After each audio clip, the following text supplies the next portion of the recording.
Boa noite, família Uivos, tudo bem com vocês? Eu espero que sim. Estão preparados para ouvir mais relatos sombrios sobre lobisomens? Então feche as portas, as janelas, apaguem as luzes e vem comigo, porque hoje os relatos estão do balacobaco. Relato: meus avós escondiam meu tio, que virava lobisomem. Boa noite, Ágata, e boa noite, família Uivos. Meu nome é Marcelo. O que vou contar não aconteceu comigo, mas com a família do meu pai, em Guarabira, no interior da Paraíba. Tenho permissão dele para relatar, ok? Quem conheceu a antiga Vila Velha sabe que ali sempre existiram histórias que ninguém gosta de comentar, uma mais esquisita que a outra. E na família do meu pai era igual. Meu tio se chamava Inácio. Ele morreu na década de 90. Meu pai sempre dizia que no velório parecia que ele estava dormindo. A pele lisa, sem marcas, o cabelo mais preto do que nos últimos anos. Parecia até mais jovem. Aquilo foi o último estranhamento de uma vida inteira, cercada por coisas que ninguém soube explicar. A família do meu pai, Ágata, morava num lugar simples, de casas afastadas umas das outras, por pequenos roçados de macaxeira, bananeira, chiqueiros e galinheiros. Era uma vida muito dura, mas honesta. Inácio era o primogênito. Meu pai veio 2 anos depois.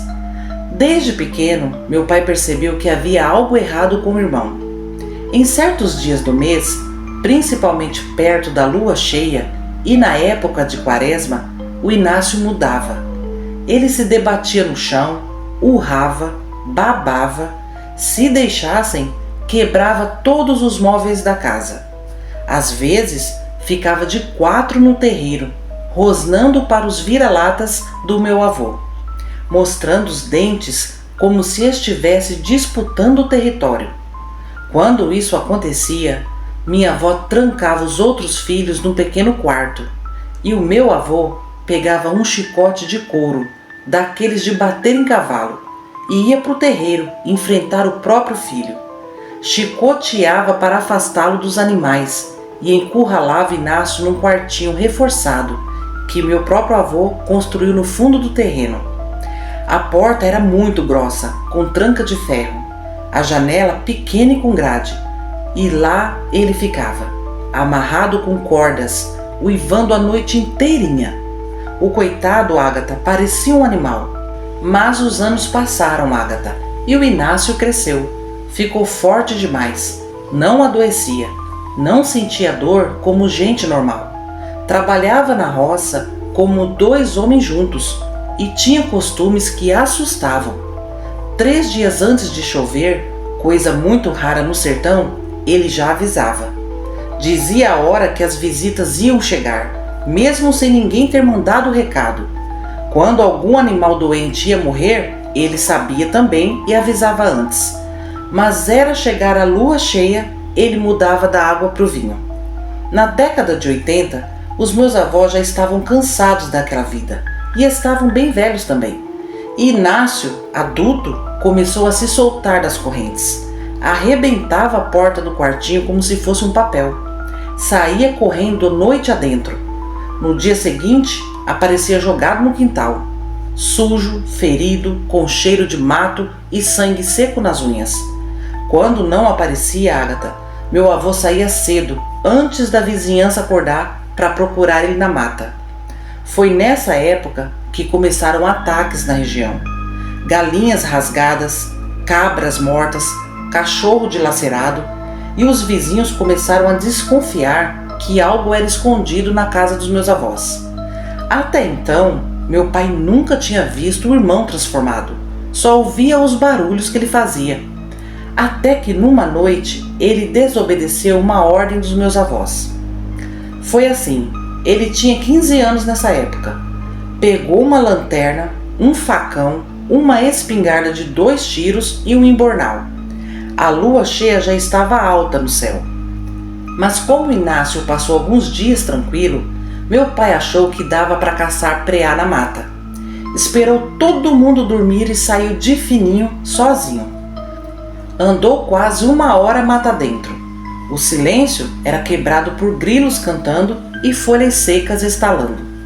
Logo, ele encontrou uma clareira e decidiu montar a armadilha.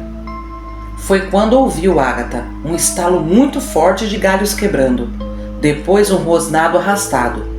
Ele pensou que fosse um cachorro do mato. Apagou a lanterna e ficou de butuca. O som começou a circular a clareira. Meu pai disse que o coração começou a bater forte, parecia fazer até barulho. Ele segurou a espingarda, com o dedo no gatilho, e mirava para todos os lados.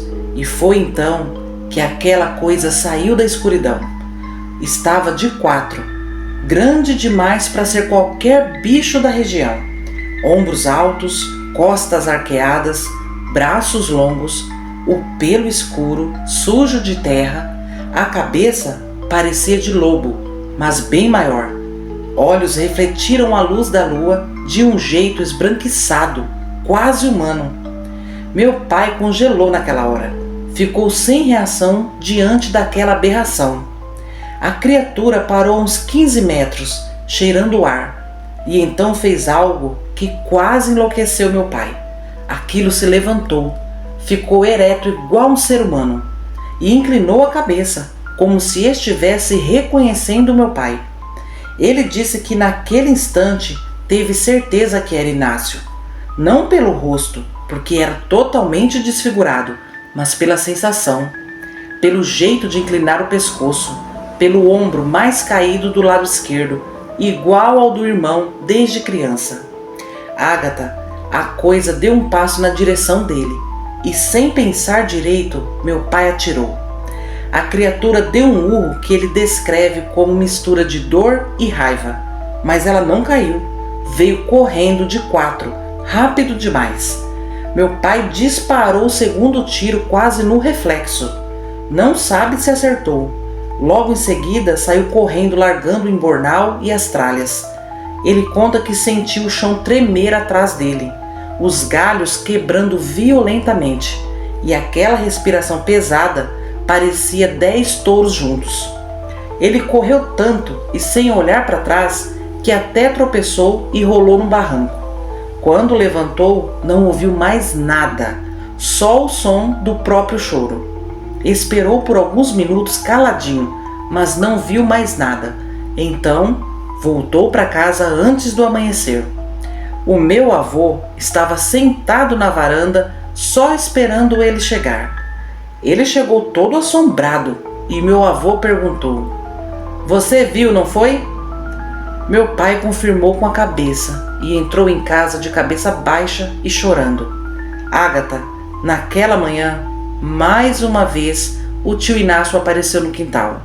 Estava nu e ferido no ombro esquerdo, com marca de bala. Ainda bem que pegou de raspão. O clima em casa ficou muito estranho. Ninguém tocava no assunto. Os 2 irmãos começaram a se evitar. E tudo aquilo continuava, a mesma peleja com o tio Inácio. Anos depois, já na década de 90, o tio Inácio morreu de causa nunca explicada. Dormiu e não acordou, sem doença e sem sofrimento. No velório, como eu falei, parecia mais novo, sereno, como se algo tivesse finalmente ido embora. O que me intrigou foi uma coisa que meu pai contou há pouco tempo para mim. Disse que na última lua cheia, antes da morte, tio Inácio ficou tranquilo, nenhuma crise, nenhum urro. Só que naquela mesma semana, 2 sitiantes relataram ataques violentos contra seus animais. E dessa vez, tio Inácio não tinha nenhuma marca no corpo. Aparentemente, não tinha fugido do quartinho. Enfim, Ágata, meu pai nunca falou isso para ninguém da família, mas ele jurou para mim que naquela noite ouviu uivos vindos da mata, mais distante do que o de costume, como se tivesse outro daquilo. Foram anos de sofrimento. Alguns parentes afirmam que meu tio era esquizofrênico, outros que realmente ele virava lobisomem, mas a verdade, só quem sabia eram meus avós, e da boca deles, Ágata, não saía uma só palavra sobre esse assunto. Até hoje, quando meu pai visita Guarabira e passa perto da antiga vila, diz que tem medo de passar por lugares ermos, porque ele não tem certeza se aquilo morreu com o irmão ou apenas mudou de dono. Essa história do tio Inácio é contada até hoje na minha família. É algo macabro e cheio de mistérios. Aconteceu mais coisas que meu pai nunca quis nos contar.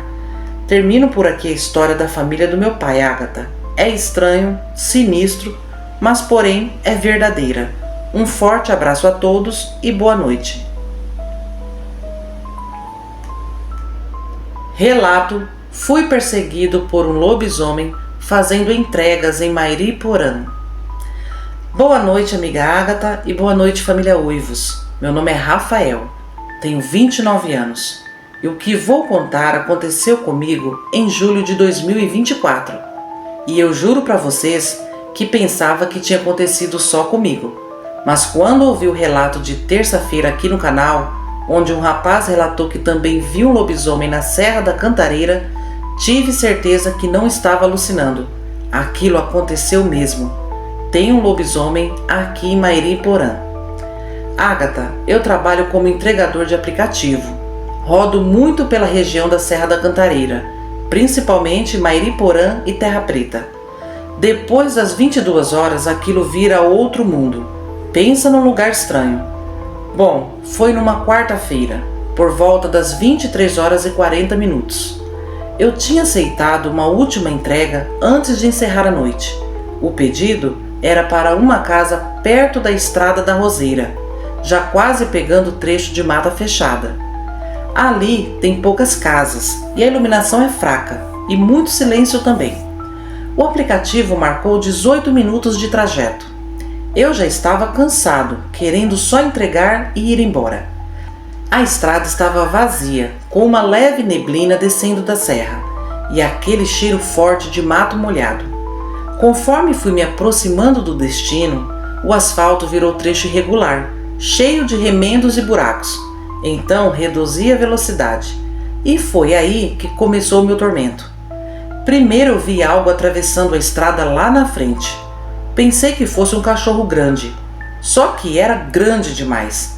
Aquilo parou bem no meio da via. Fiquei a uns 30 metros de distância e o farol iluminou. Olha, eu juro para vocês, não era um cachorro. A coisa estava de quatro, mas a postura era outra. Ombros altos, pernas traseiras muito longas, o pelo parecia escuro e sujo. A cabeça era bizarra, virou devagar para mim e os olhos refletiram o farol num brilho esbranquiçado e estranho. Eu senti um frio muito forte na espinha na mesma hora. Dei uma buzinada curta, achando que aquilo fosse correr, mas ele não correu. Ele se levantou.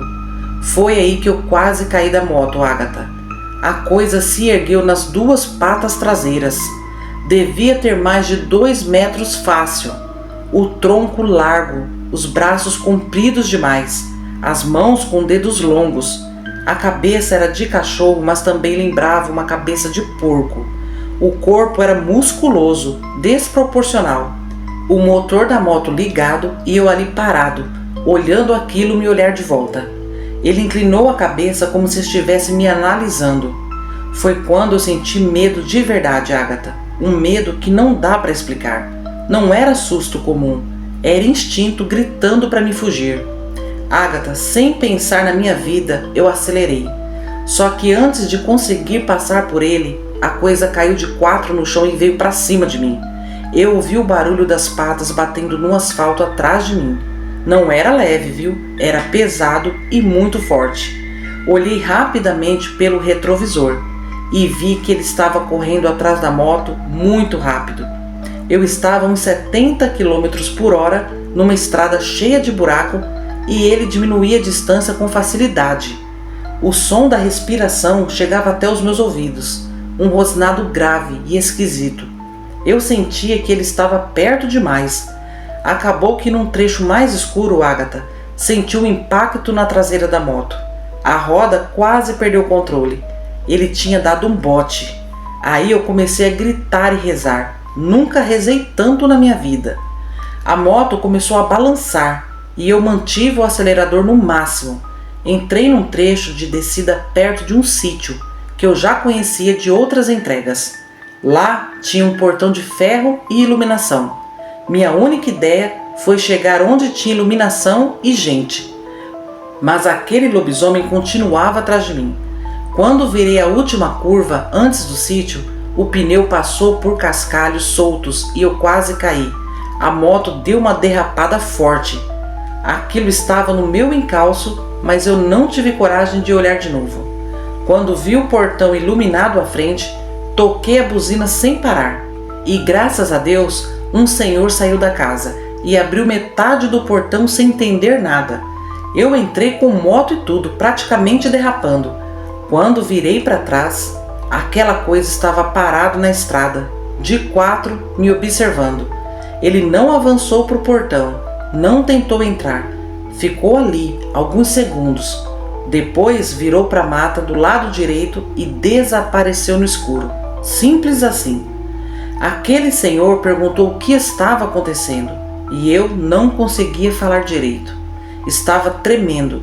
Minha perna esquerda estava sangrando, provavelmente do impacto quando ele pulou em mim. A traseira da moto ficou com a placa toda torta. Contei para aquele senhor que tinha um bicho muito grande me atacando. E ele me perguntou: por acaso era um lobisomem, meu filho? Ágata, eu gelei com aquela pergunta. E ele completou: você não é o primeiro que chega desesperado aqui no meu portão. Isso que correu atrás de você é um lobisomem, viu? E não tem só um não. Aí dentro dessa serra tem outros. Evite esse trecho à noite, meu filho. Qualquer hora ele pode te pegar. Ágata, eu já estava atordoado com tudo que me aconteceu. E depois de ouvir aquilo, fiquei sem reação. Cancelei o pedido e fiquei ali na casa daquele senhor até ter certeza que já estava seguro. Depois disso, eu parei de fazer entregas naquela região. Sempre fui muito cético, sempre ri desse tipo de história. Mas depois daquela noite em Mairiporã, eu nunca mais duvidei. Aquilo não era animal comum, e o pior não foi ver, foi sentir que ele estava me alcançando. Até hoje, quando passo perto da serra, sinto que tem algo na mata me olhando. Não recomendo ninguém passar por lá à noite. Obrigada por contar o meu relato. Aos inscritos, eu deixo um aviso. Cuidado com as estradas vazias depois da meia-noite. É de onde menos esperamos que aparecem esses lobisomens. Boa noite a todos. Família, que relato sinistro, hein? Obrigado aos inscritos por compartilharem suas experiências conosco. Realmente, hein? Tem algo muito estranho acontecendo em Mairiporã. Será que existe mais de um lobisomem na Serra da Cantareira? Bom, de qualquer forma, os avisos foram dados, né? Muito cuidado naquela região. No outro relato, vemos o sofrimento de mais uma família do interior que convive com o caso de licantropia dentro de casa. Casos assim, meus amigos, por mais que seja estranho, eram até comuns antigamente. Meus pais, que viveram a juventude no interior de Pernambuco, contam muitas histórias que ouviram naquela época, sobre pais que escondiam seus filhos por desconfiarem que eles viravam lobisomens. Vocês acreditam que isso é possível? Deixe sua opinião aqui nos comentários. E hoje é sexta-feira 13, hein? Para muitas pessoas é um dia comum, mas para outras é um dia cercado de superstições, mistérios e suspense. Vocês têm algum receio com essa data? Bom, eu nasci numa sexta-feira 13, sabiam? Minha mãe, que é muito supersticiosa, diz que por isso que eu sempre fui traquina desde pequena. Será, família?